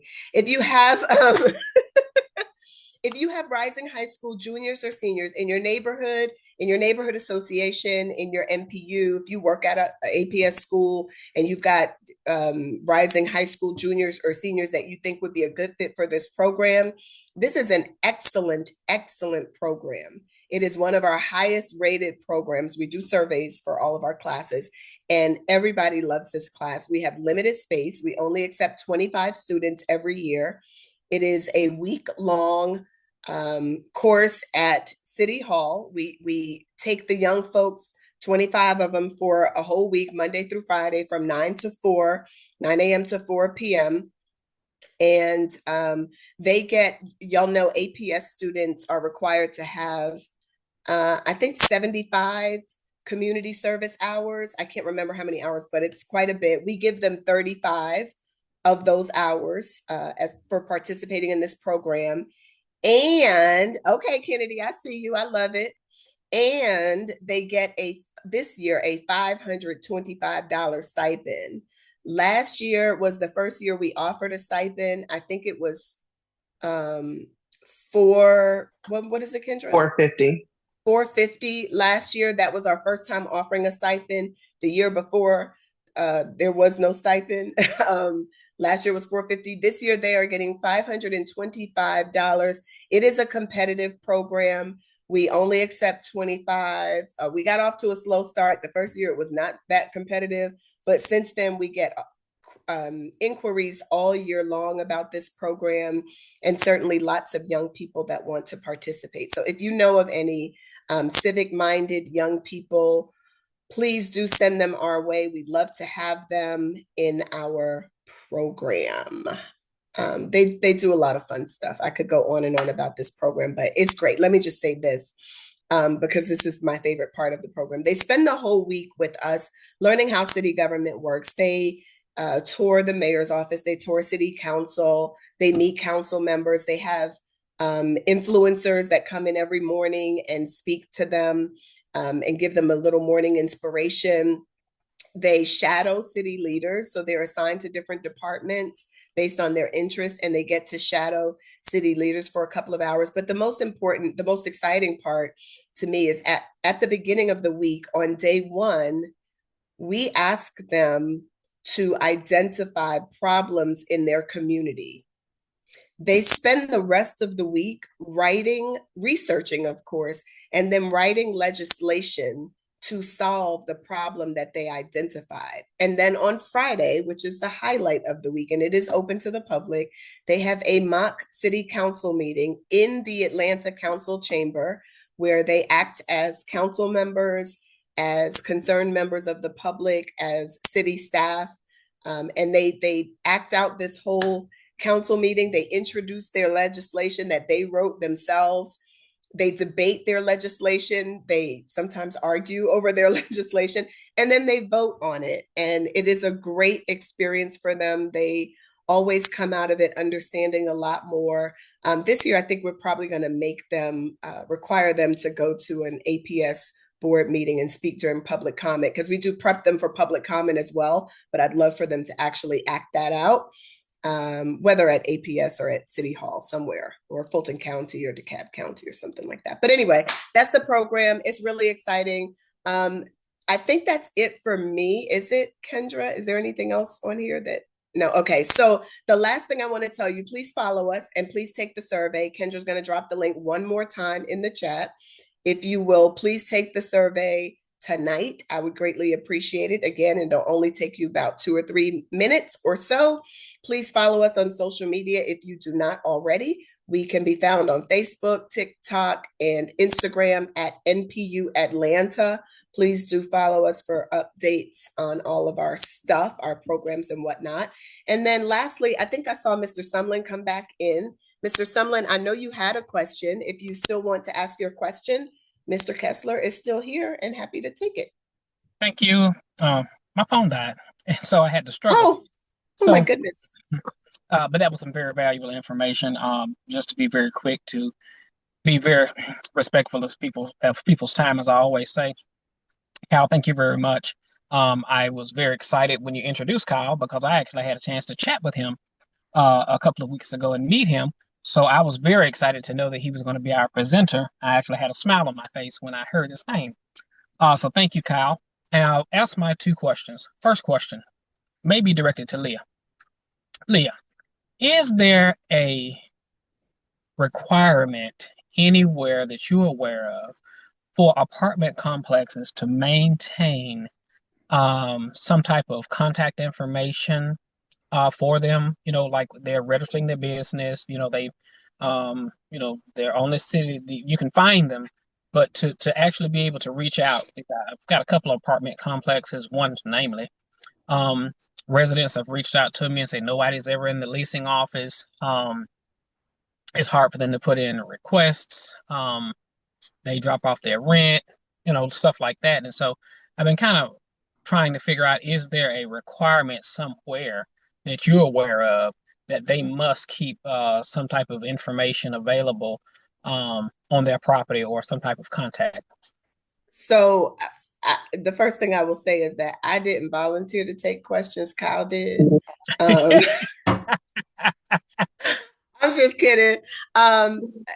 So I don't know. That's a good question. I don't think there is. I can't imagine a reason that there would be a law requiring apartment complex manager, like property managers or even owners, to provide that.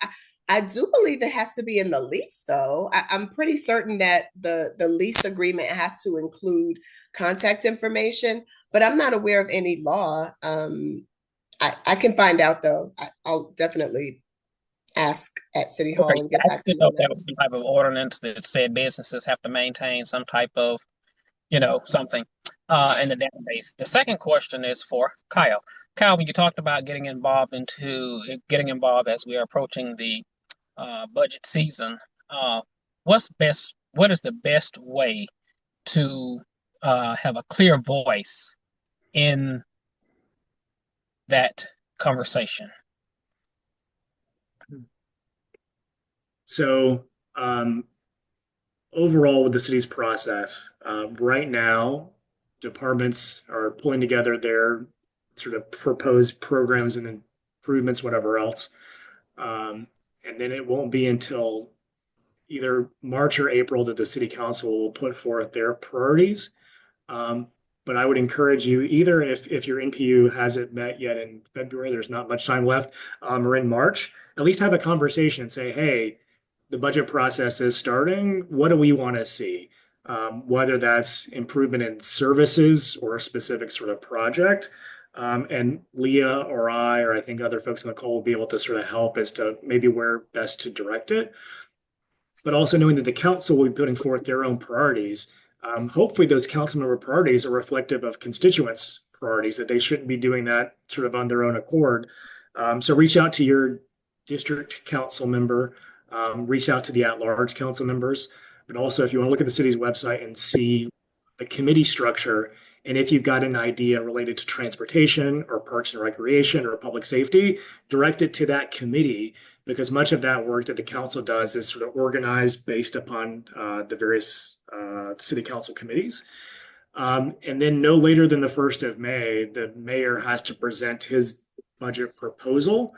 The Center for Civic Innovation will be taking a look at it and trying to get information out about it, but just be prepared that that will come out. There'll be a series of hearings after that, but anything you can be doing now to help influence what that draft will be, rather than trying to change the draft after it's been introduced, will be more effective.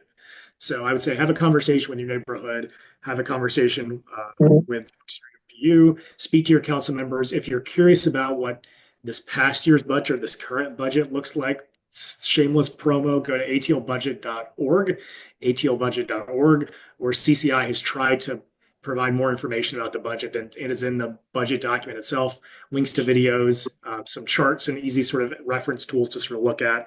But familiarize yourself with how the city's spending its money now, so you can help better direct how you want to shift those dollars, particularly as everyone's saying, like, this is going to be a tough financial year. Some cuts might need to be made. We can't necessarily spend as much money as we want. Be resourceful and think, here's the things that I don't want to see a budget cut on that we need to maintain. Here's some opportunities for more efficiency, for greater service, maybe at lower cost, or where we can address two issues with the same dollars rather than having them competing against each other.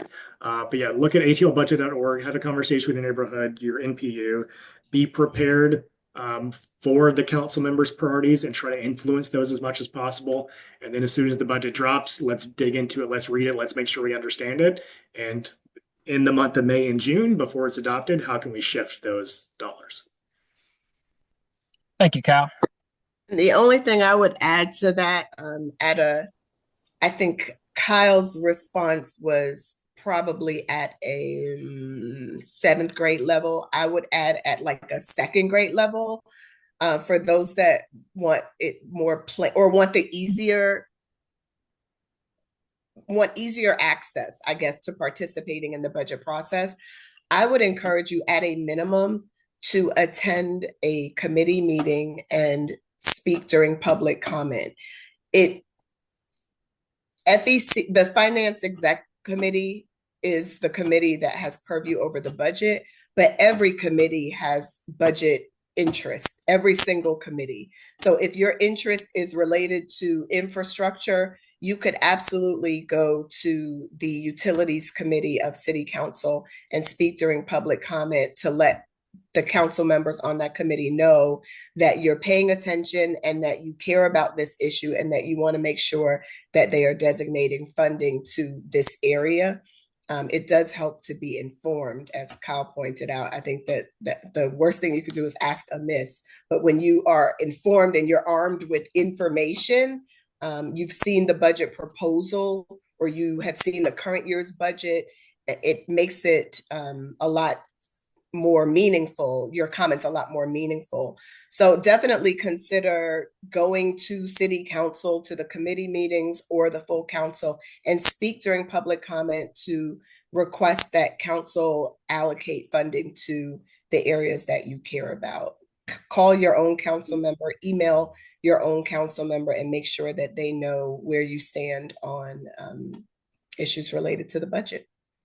And your NPU can also send a recommendation as well. You don't have to fly solo on that. Your NPU can take up you can have a special call meeting. You can discuss it during your regular meeting. You can send a formal recommendation. You can organize your neighbors to send in their own recommendations individually. There are lots of ways to do that. And I'm happy to talk about that offline. And I know Kyle is, and probably better suited, but I know Kyle is also happy to talk about that offline as well. Thank you. All right, y'all. So we are really obsessed with ending on time and starting on time. We gave y'all a couple minutes to pile in at the start of the hour. So it's 8:06, and what I would like to do is thank all of you for coming. Thank you for being here. Thank you, Kyle, again, for teaching this amazing class. It was so, so good. Thank you. And thanks to all of you for being here and for your support of NPU University, which, by the way, is a line item in the budget. So if you support it, please feel free to say so. And definitely take the survey, please. That helps us a lot. So thanks a bunch, y'all. And I'll see you at the next one. Good night, all. Good night. Good night. Good night. Good night and thank you. Night. Thank you. Thank you. Thank you. Thank you. Thank you. Thank you all. Hi, Miss Duhart. Love you. Love you too. Good to see you.